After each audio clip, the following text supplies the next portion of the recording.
we can get started then. I'll make some introductions and we'll get going. Good afternoon, everybody. Or no, it's still morning. Good morning. My name's Mike Gallagher. I'm with the MLSA board, and it's my pleasure to host this session today. The subject is Edenville Dam Failure, No Loss of Life, Many Lessons Learned. And our presenter is Jenifier Boyer, from Midland County Emergency Management Coordinator. You've noticed that your microphones and videos have been turned off, and we'd appreciate it if you'd leave them that way. It does help to speed up the presentation on the screen, not necessarily the presenter, but the screen will not flicker, and it'll work well if you keep those settings the way we've left them. There'll be a chat.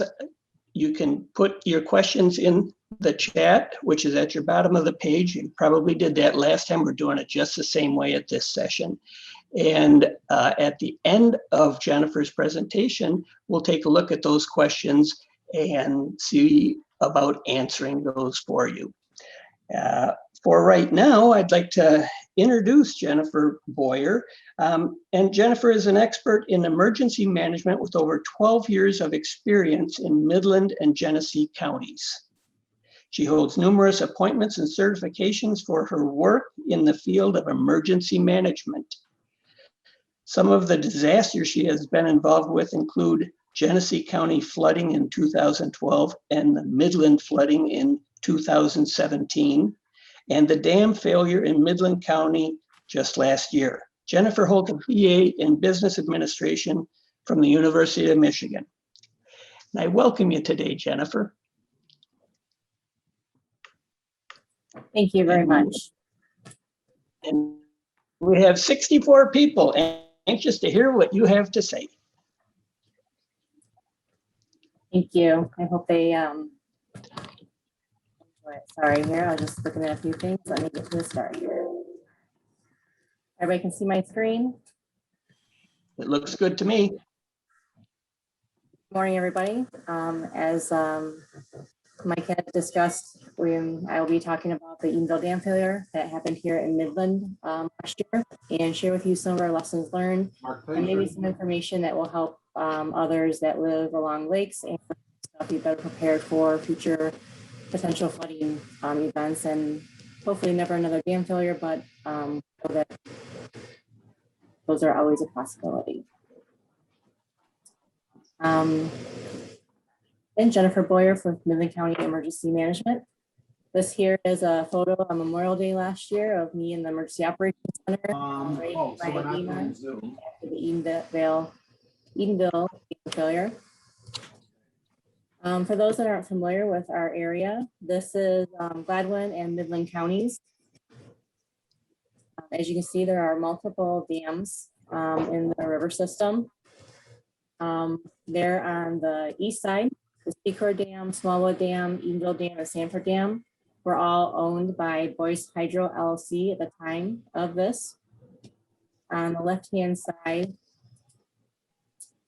is left-hand side is Chapel Dam and Beaverton Dam.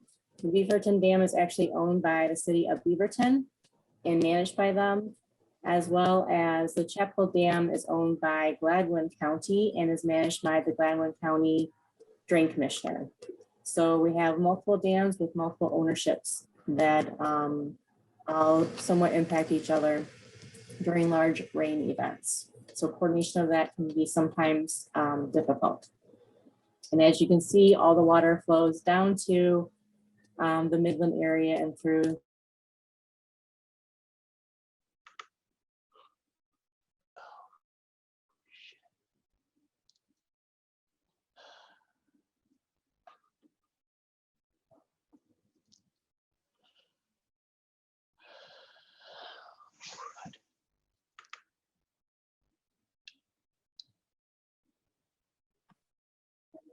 Mike, we can hear we can hear you, but we can no longer hear Jenifier. I'm trying.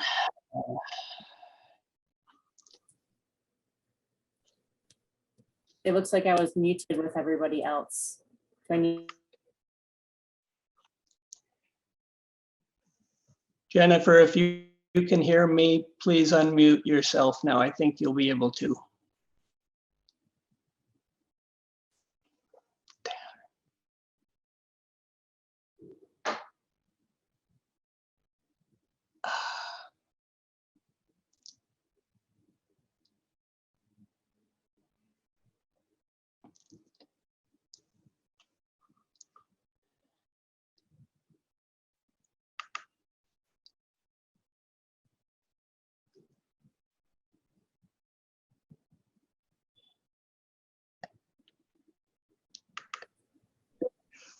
Okay, looks like I'm unmuted now.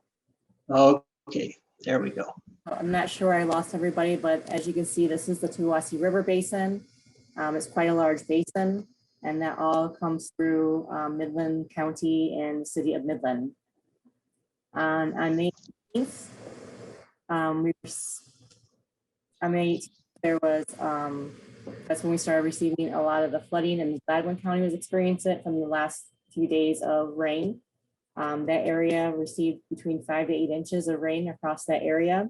And as you can see, it all drains into the Tittabawassee and into the Tobacco River, which all lead into Wixom Lake, which is the reservoir for Edenville Dam, before it comes down through Midland County into the city of Midland.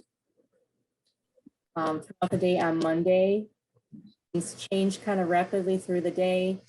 Lots of updates from Gladwin County Emergency Manager on the flooding impacts they were experiencing there.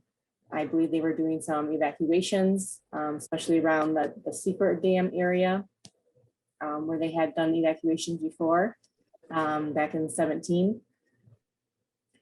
However, in our discussions with Boise Hydro, impacts in Gladwin don't always end up being significant impacts at Edenville or downstream. So a lot of this was in a very gray area as far as how all the dominoes would fall and cascading flooding. So I stayed in contact with Gladwin County Emergency Manager throughout the day. Also, the National Weather Service, I was in a lot of contact with them. And continue to get updated forecasts as they continue to gather more data on rainfall and different things in the area. What started out to be a very minimal flooding event that morning, by the end of the day had significantly changed into a large flooding event for us. We've had a EOC briefing around 4 o'clock that day and felt that we were going to have, medium-sized flooding event, but it was going to be very manageable. No big concerns. After 5 o'clock, everything kind of changed for us. And for a lot of us that were coordinating, just a lot of information was coming in. We've seen a significant increase in spillage at all the dams. By 9 o'clock, all dams were spilling at complete capacity. Both at Edenville Dam and also Sanford Dam, as well as some of the other dams around. Also that night, after hearing the substantial increase in spilling at the dams, and also some updating forecast from the Weather Service on the river, I touched base with the dam operator to kind of find out where we were, what their current concerns were, and then what they might be anticipating for the next 6 to 12 hours as we were going into an overnight period. Based on that discussion, and I was very concerned that we were in a situation that we had never experienced before, and there was a lot of uncertainty as far as what was going to happen the next 6 to 12 hours. For those that might not be familiar with our 2017 flash flooding event, we received a lot of rain late at night, and many people woke up to flooding in their homes early in the morning. And we did not want to have our residents experience that again. If we were to have any type of failure situation with the dam during the nighttime hours, that would have been horrific for our area, as it's a very rural area. Water is very black at night, roads are black. It's just a lot of blackness. We don't have a lot of street lights in the area, especially along the river. So we were very concerned of putting our folks, our community in that situation. So I called for a emergency operations center briefing at 11 p.m. that night. We did a virtual, because again, we're in the middle of a pandemic at this time as well. And through our discussion and sharing of information I made the recommendation that we do evacuations for those jurisdictions directly downstream from Edenville, which basically was Edenville Township, Jerome Township, and the village of Sanford, which was where the Sanford Dam was located at. So we had agreement on those. So everybody agreed that that was the course to take. At 12:30, we received a phone call from the dam operator that they had activated their emergency action plan and they were at alert condition for Edenville Dam.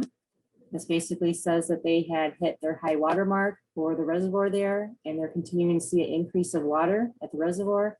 However, they were spilling at full capacity, so they did not have control of the lake levels at this time. In our discussions on the evacuations, we agreed that we were going to use the language of imminent dam failure in our emergency alerts because we needed people to hear this information, take this information seriously, and evacuate and get out of harm's way. So this is what we decided to do, and this is what we did. We also opened up 2 community shelters on each side of the river. Again, during a pandemic, schools are closed. That was a good thing, but also during a pandemic, sheltering and bringing a lot of people together in the community is not always the best thing either, but we did what we felt was priority, and that was life safety at this time. We also did door-to-door evacuations in that area. Jerome Township, which is one of the larger jurisdictions that has jurisdiction on both sides of the river, took them 5 hours to complete door-to-door evacuations. Between Edenville Township, Jerome Township, which included the village of Sanford, we had 1,400 homes in which we did door-to-door knocking on and evacuations. As you can see, to evacuate a community, it takes some time. And we knew from working with the dam operators and Voice Hydro and through the emergency action planning process that we would not have 5 hours to do evacuations in the event that dam actually failed. So those were all completed. Those that wanted to leave left. Some people still continue to stay. That was their decision. Later that morning, around 4:30, we received the call from the dam operator that they were now at a condition B at Edenville. That means a potential for failure. So as you can see over the next those hours that we had did an evacuation, the situation we continue to decline and become a worse situation.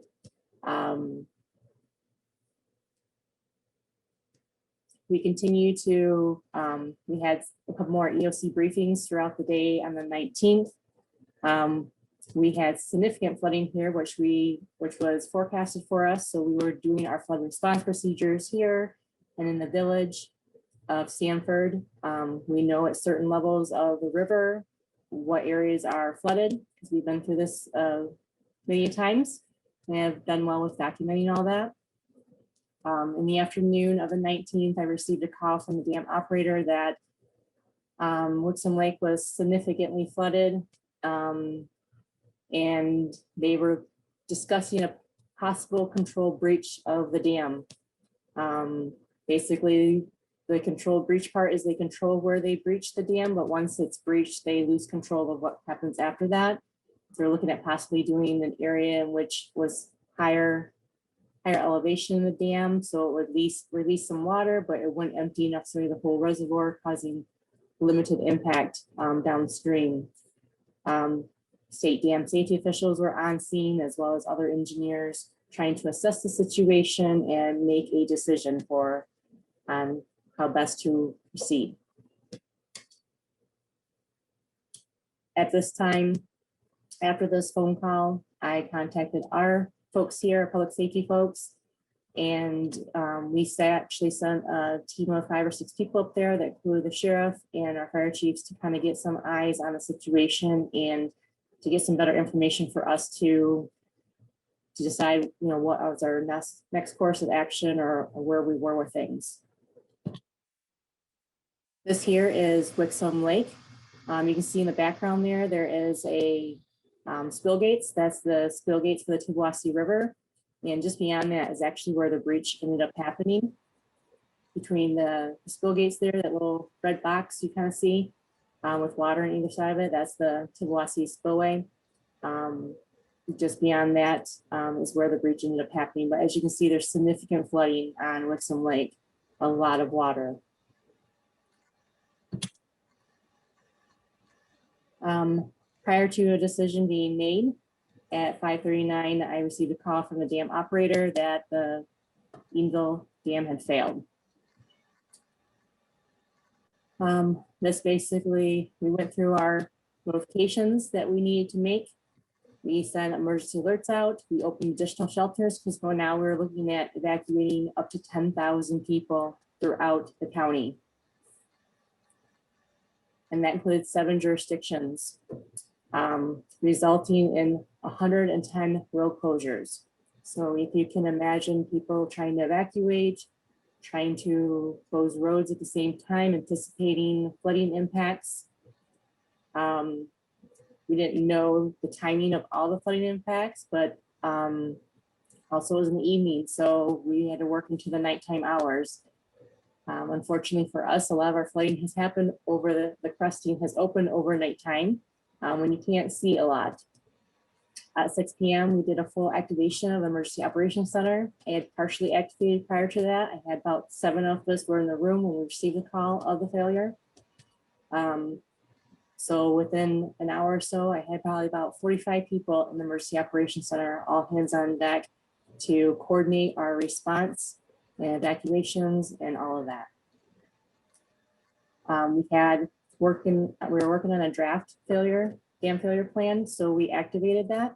And that's what made our evacuation successful because we were knowledgeable of our impact areas and potential timing. This picture of the breach just there east of the Tibuasi spillway of Edenville Dam. Within about an hour and a half of the Edenville Dam breaching, we had the Sanford Dam breach, which was part of the dam failure analysis. So there is Sanford Dam, and there on the left-hand side is where the breach happened for Sanford Dam. In the dam failure breach analysis, it said within 15 minutes of Sanford Dam breaching, downtown village of Sanford would be inundated with water within 15 minutes. So thankfully to the timing of our evacuations the night before, which included the village of Sanford, many residents had already evacuated as well as business owners there and downtown. Because 15 minutes don't give you a lot of time to do anything. So many people were already out of harm's way before this happened. This here is a river forecast that was issued for the Tibuasi here in the city of Midland after the failure of the dams. As you can see, they had originally forecasted a 38-foot crest, which is well above anything that we have experienced here in the last 30 plus years. Thankfully, that's not what we experienced. At 6:30 the next morning, we lost our dike that we put on Poseyville Road. After our 86 flood event, we did some mitigation measures, and one of those was to put a pump station and an earthen dike across Poseyville Road whenever we were forecasted for a certain level of flooding in order to minimize and mitigate any flooding on Poseyville Road, south of Poseyville Road into Midland Township, which is a business district as well as some residential. That dike was only built to the specifications of a 100-year flood, and obviously we were experiencing something much larger than that. So that dike failed and ended up flooding out a large area there. And evacuations and notifications were done in a very timely manner. We believe the difference between the crest of 35 foot and the forecast of 38 foot is the National Weather Service did the worst case scenario and measured that we lose all the water in the reservoir. Thankfully, we did not lose the tobacco spillway, and that still had a good 15 to 20 foot of water behind it. So we believe that's kind of the difference there in our flood impact. This was very devastating structurally for those on the lake, depending on their elevation, and all those along the river and within the 100-year floodplain and beyond. These are some numbers around the first part of June in our preliminary damage assessment. Over $159 million in damages. That included residential, private damages, businesses, municipal damages, road damages, all of that. We estimate over 100 homes have been destroyed. And we have many that we've never found. They are somewhere downstream in the river. So huge structural damages. Also, it's important to note that almost all of those folks on the Sanford Lake were not in the 100-year floodplain because they were north of a dam. So they were not required to have flood insurance, and most of them, almost all of them, did not have flood insurance, and this was considered a flood event. So they did not have proper flooding. This here is Curtis Road Bridge. It's about a quarter-mile south of Edenville Dam. This is our first county road that crosses the Tibuassee River. On the left-hand side there, you'll see a house kind of up there on the bank of the river. The yellow line indicates the mud line on the windows inside the house. That's how high the water rose in this area. On the picture on the right is the other side of the bridge. As you can see, the water found ground embankment there, and was able to just erode that right away and went right around that bridge. There's also a house there on the right hand side that is no longer there. So a lot of significant damages. This is the village of Sanford. On the left is sunny day before the dam failure. Up in the top screen, you can see the Sanford Dam there, as well as the earthen embankment that goes across there. And then you see the downtown area there in the middle of the picture and how the river kind of wraps around the village. On the right is the day after the dam failure, showing the extent of flooding. As you can see, significant flooding in the village of Sanford, downtown, and across the area.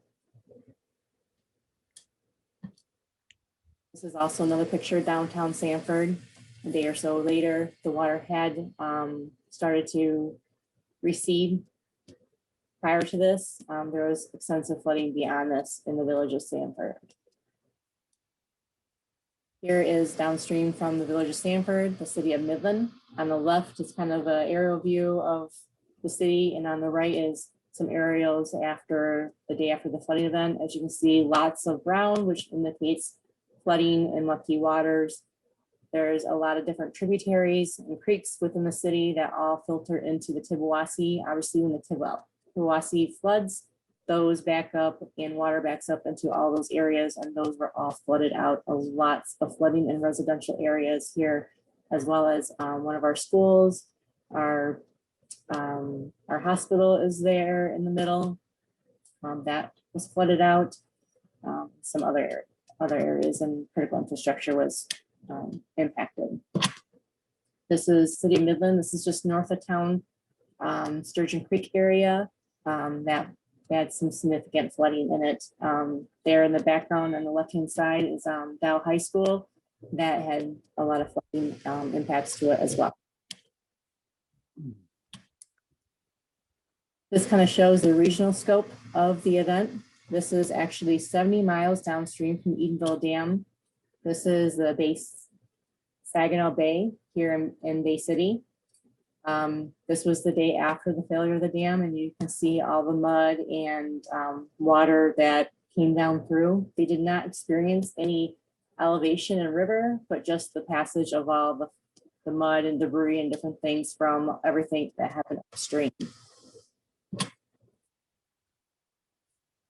So the title of this was No Loss of Life, Lessons Learned. And what led to our successes of no loss of life is a lot of work, a couple of years of work prior to this event. Some of that work was planning and exercising with the dam owners. About 9 months before the failure of the dam, we had a large community exercise with the dam.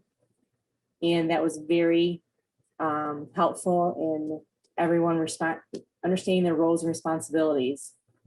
Also understanding limitations. There are limitations out there, especially with dams. These are not flood control structures. They have emergency action plans because things can go wrong and things can happen. We also had all stakeholders at the table. So when we needed to make some of those very important life-saving decisions, we had people there that were educated in what these impacts would be. And so we didn't have a lot of questions. Everybody had a good understanding of the issues. We also worked on a response plan for the dam failure. We did not finish it. We got maybe 30% of the way done. But the area that we got done was the evacuation piece, which was very important. And that's what saved lives. Through the planning of that plan, those jurisdictions each took ownership in the impacts in there and outlined the areas in which were impacted, how they were going to evacuate people, what teams they need, what resources they need, what roads and streets were going to be closed so that they could do things safely in a timely manner. We also had the dam failure inundation map prior to me coming here was publicly made available on our GIS system. And that continued to be publicly available. And by that being publicly available, people could access it. And when we had to send out the emergency alerts for the dam failure, a lot of people didn't understand what that impact was. So by us being able to share the link to that map and they can actually see physically where they were or where their sisters were or relatives were in the inundation area, they were able then to be able to make informed decisions on evacuating. That was very awesome tool for us to have. This was an all hands on deck response for us. And we're also in the middle of a pandemic. So just awesome collaboration, teamwork, everybody coming together because they really understood the impacts of this type of event because of all the work that was done before. So just to highlight some areas in our dam failure inundation area, 7 jurisdictions, 6 fire chiefs, our sheriff's department, as well as city police department. We had 6 major roads that were all going to be impacted. We lost all of those roads. M20 was flooded. We were closed it, but once the waters receded and we could have inspected, that was able to open.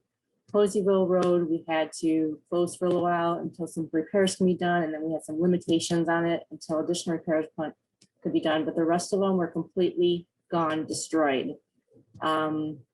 Most recently, M30 Bridge has opened up over Wixom Lake. Curtis Road Bridge, all of these bridges are open. US 10 is open. Think about 6 o'clock on a Tuesday evening, shutting down US 10 because of a dam failure. And almost 10,000 residents that were need to be evacuated. So the fact that you had all this needed to be coordinated and everybody needed to be on the same page with decisions, having a picture of this impact prior to this event and planning for it was huge, especially when you have a lot of these public officials that all need to be able to agree on just different decisions and be part of the team to evacuate and everything. So those things led to our successes, timely critical decisions, which I had mentioned earlier, proper shutdown of critical infrastructure. When we did the planning, I invited all those that would be impacted. So we could shut down pump stations timely so that we could mitigate potential damages so that when we could get them dried out, we could bring services on board.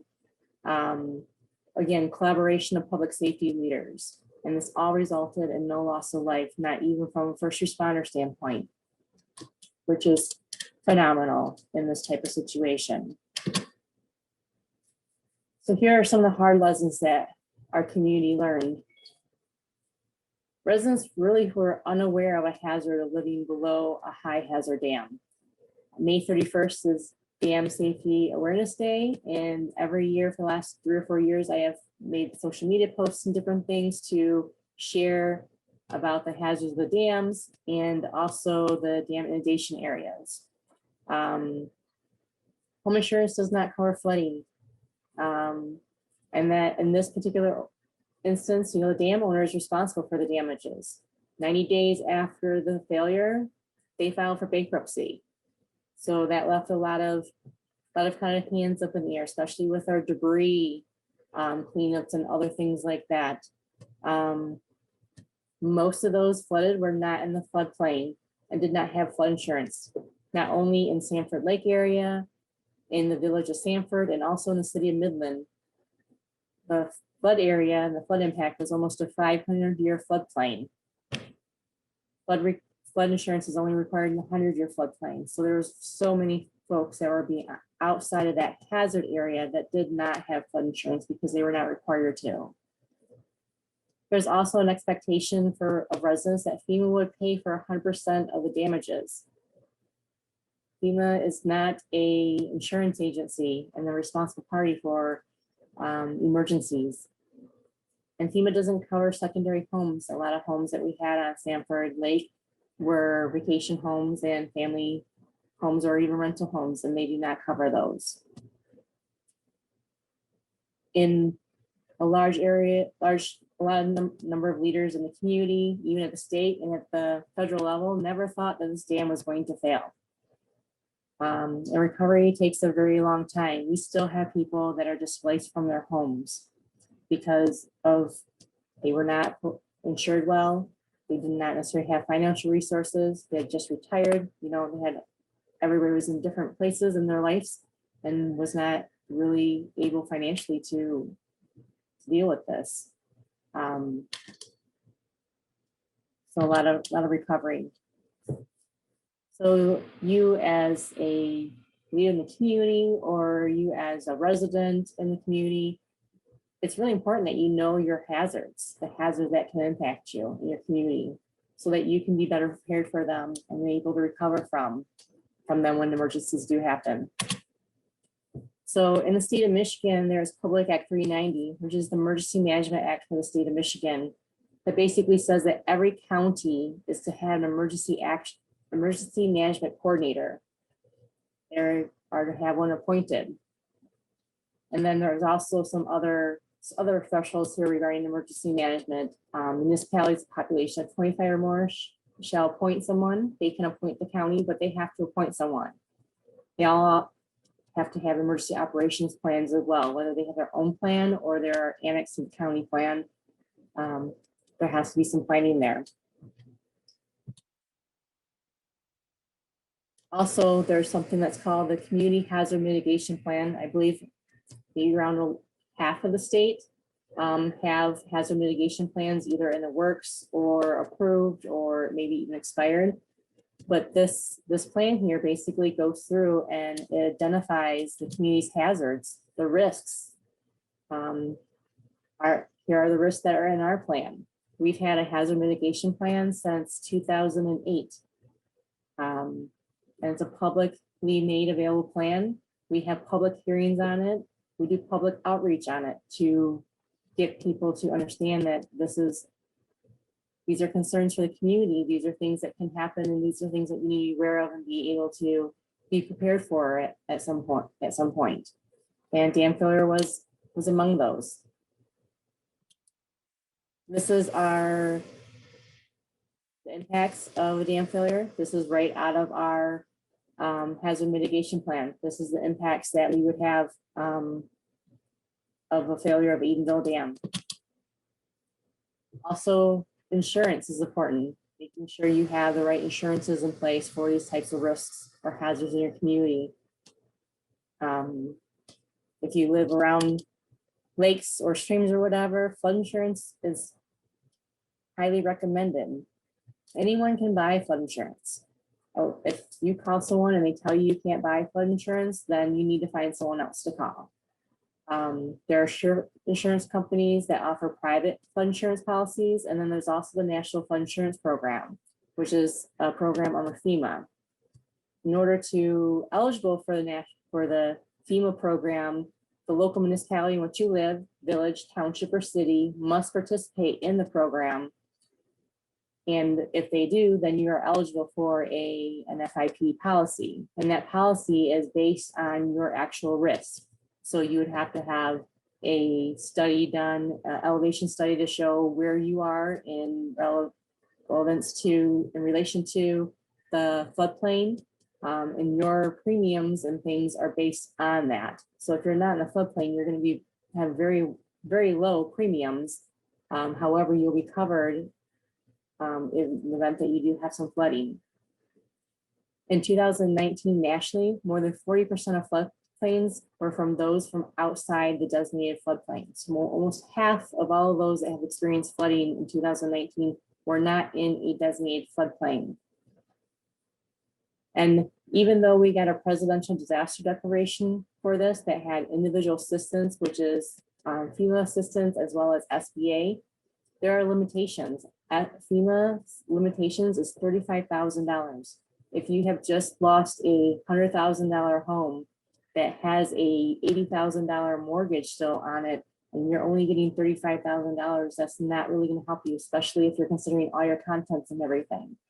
So people were really misinformed and had very unrealistic expectations of what the government would be doing for them in this type of situation or in any flooding situation. So it's really important as residents and members of our community that we are prepared at home as well as at work and in the organizations that we serve. There's really two things that you need to prepare for: evacuating or shelter in place. There's 72 hours here. Everyone is expected to be self-sufficient for 72 hours. That's how long it would take in some communities to be able to respond and provide maybe sheltering or for evacuations or mass water and food and those types of things. All of those resources take time in order to bring in. Here locally, it can take our Red Cross 4 to 5 hours to shut up a shelter. So when we made the decision to set up shelters, we didn't have 4 or 5 hours for a Red Cross to respond and determine where a shelter was. When we evacuated people, we needed to tell them where they would go that was safe. So that's why we opened community shelters without Red Cross. Red Cross also had some issues and challenges because of the pandemic and how that affected their volunteer resource in the organization. Have with you the things that you need to get through daily life for a few days: medication, clothes, do you have pets, special needs families, those types of things. Where can you go for shelter? You need shelter in place. I think we all shelter in place this last year with the pandemic, making sure you have certain provisions in place. Also, ready.gov is a great website for you to get preparedness information at and ideas. Another important thing is to make sure you're able to receive emergency alerts. Make sure those are enabled on your cell phones if you have cell phones. Sign up for local emergency alerts through either your 911, your county 911 office, or your emergency management office, depending on the jurisdiction, depends on who may be overseeing that. The system which we used here for emergency alerts was the emergency alert system. But only those people that had their cell phone on or had their alerts enabled received those alerts. We also worked really closely with the National Weather Service to send out a flash flooding for the Tawassee when the dam failed. So we also had no weather radios with our evacuation alert. So having multiple ways in which to get information to people is really important. And weather radios are great. They provide alerts for multiple different types of things other than just weather. And they provide some very good detailed information that helps you make the best decisions for your family for that type of alert. And that's kind of what I have today. I'll take questions. I know that I see there's some stuff here in the chat. I'll see if I can see any questions in the chat, but open up for any questions if we have time.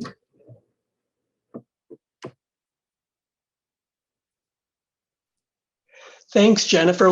We have plenty of time for questions. And the neat thing is I was reading all these questions as you were giving your presentation. And as soon as somebody answered or put the question in, you answered it. You really did a good job in thinking about everything that people would ask. Here's one though. How did you alert and help people who did not know there was an emergency? So that's kind of a hard question to ask because you don't know who you're not talking to. Yeah. So we utilized through the emergency alert system. There's been a lot of advances made with technology and different things. And so those alerts that you get on your cell phone for weather that the Weather Service sends out, we were able to tap into that system through the technology and some of the agreements we have with FEMA and the alerting and everything that we had here in place. So anybody that would receive an alert on their cell phone for like a tornado warning and stuff, that was the same system that we use for emergency alerts. So I believe that was a success because everybody that had a cell phone would have received that alert if they were in Midland County. Also that and the National Weather Service sending out an alert. And then we also had our social media going as well. So it was, so I mean, I think that's really what led to the successes. A lot of tools and things that we had available to us. Most jurisdictions have those tools available to them. We have a couple redundancies things. And we ended up having to use our backup at one time during this event, which was good to have. But those are some things that here in the state of Michigan are available to counties to be able to do. And that's the system we utilized. As well as we have Nixle here too, which is the self-registry. And we also did alerts there through Nixle as well. So we have about, I think 9,000 subscribers on Nixle. So that's pretty good number for a jurisdiction with 80,000 people. So through those two different programs and just the collaboration we have with partners in getting the message out, I think that led to the successes.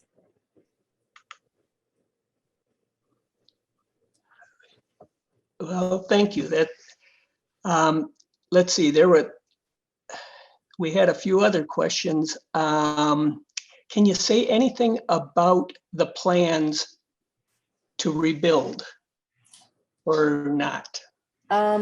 So since the dam failure, the Four Lakes Task Force here has taken over the management of the dams. Actually, the condemnation process, Midland and Gladwin counties have purchased the dams. It was actually something we were trying to do prior to the dam failure. It was about a year or two in the works of the counties trying to buy these dams out because we had concerns about the management of them, the maintenance of them.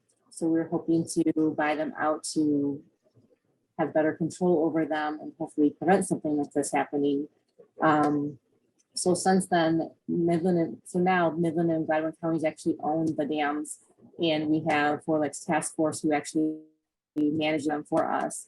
And there's a lot of work going on. The state just finished up some emergency work to stabilize the tobacco spillway about a month or two ago. There's additional emergency work that needs to go on with the stabilization of Edenville Dam. And then they've already started putting together some schematics and engineering plans to rebuild the dams. But that's going to be a multi-phase process and a multi-year process for that. The goal is to restore our lakes here. And that's what we need the dams for, to restore our lakes. But yet have them functioning in a safe manner. So that is the ultimate goal. And we're working through that process. And that's really all I have that I can share, able to share on that. Thank you. Hear about the future of the dams or inspection stuff. For those that don't know, the governor asked for Eagle Dam Safety to do, a overview of the program, and there was a huge group brought together to review legislation and dam safety program, and there's been more than 85 recommendations on how to improve dam safety in the state of Michigan, which also talks about updating requirements, additional requirements, inspections, all those types of things. So that's all been there. It's on Eagle's website under the Edenville Dam failure. And that obviously will be taking some time for those things to be completed or done. Okay, thank you. Here's another one. Was the act of nature more than the dam could handle, even if they were properly maintained? I don't know. I've heard from National Weather Service that the amount of water that flooded the reservoir should not have caused the collapse of the Edenville Dam. What was happening is we had some significant winds that day, and they were actually creating waves on the Wixom Lake, and those waves were impacting the dam and hitting the sides and edges of the dams and causing erosion issues. The erosion that happened wasn't at the top though; it was towards the bottom, farther down in the done. So I think there's a lot of different experts that might have some different answers on that. But from my understanding, this event should not have caused the failure of that dam. Okay, here's another one.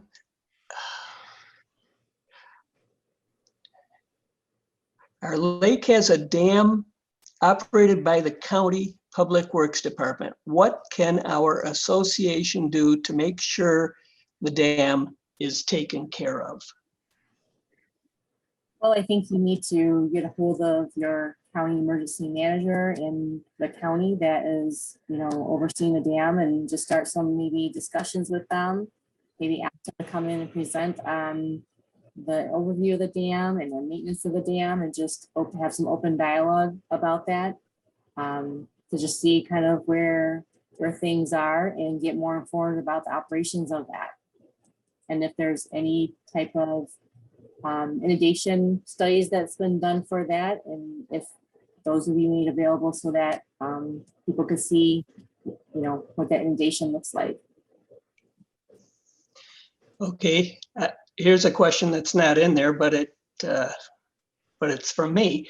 And I live on a lake that just replaced its dam, and it's a privately owned dam. And we're so happy that we replaced it because it was 135 years old. And I wonder, I know that it was inspected from time to time and probably required to be, but does the county oversee that, or is it up to the private owners? So if it's required to have inspection and stuff, that all falls under EGLE at the state. If it's a hydro dam, then and it has a FERC license, then it's under FERC's regulation and oversight. The county really has no authority over that at all.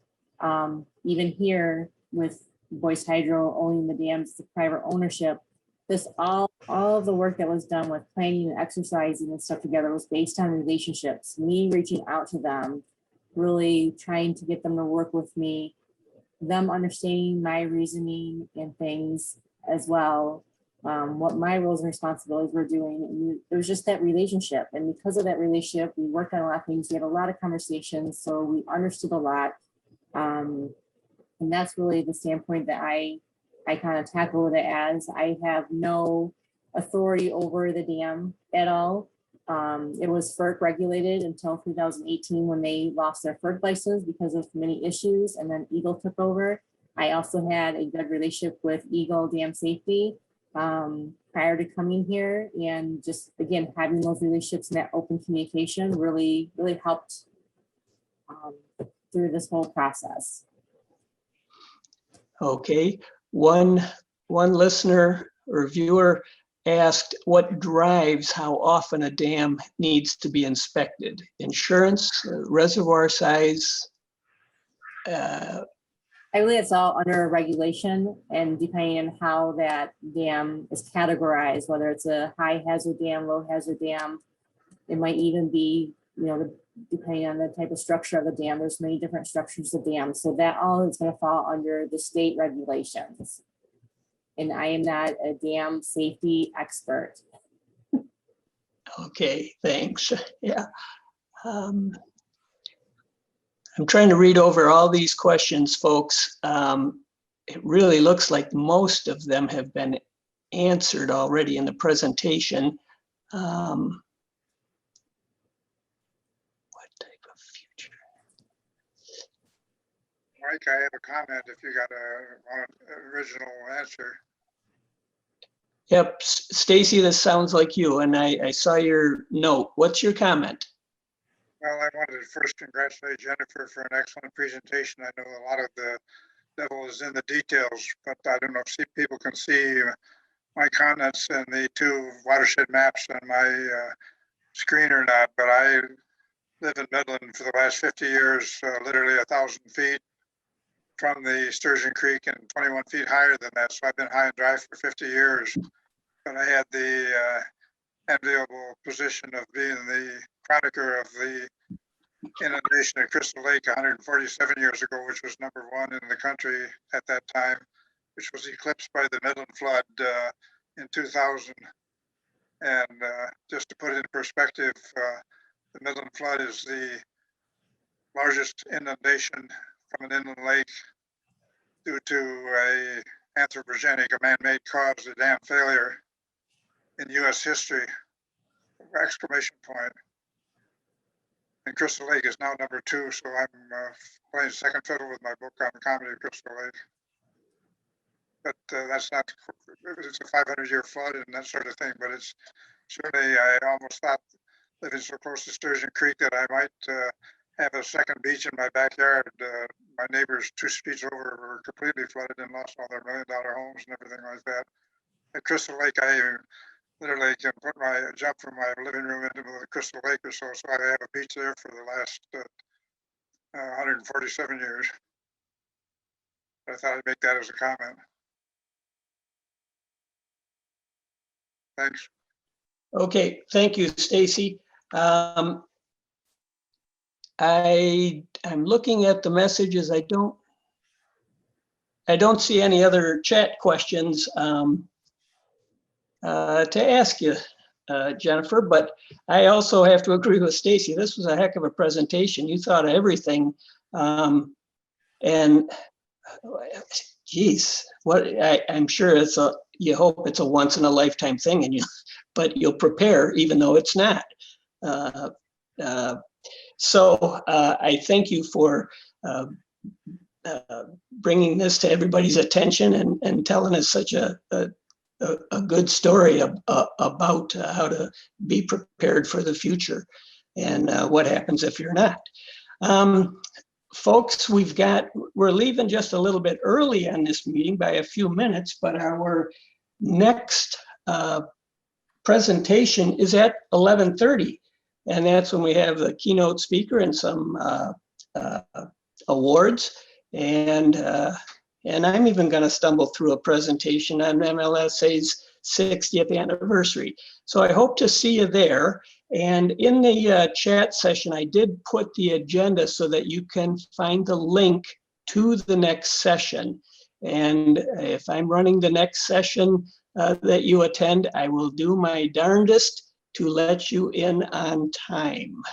And I think I left a few of you locked out earlier in this one. I'm sorry about that. Thanks again, Jenifer, and everybody. We'll see you later.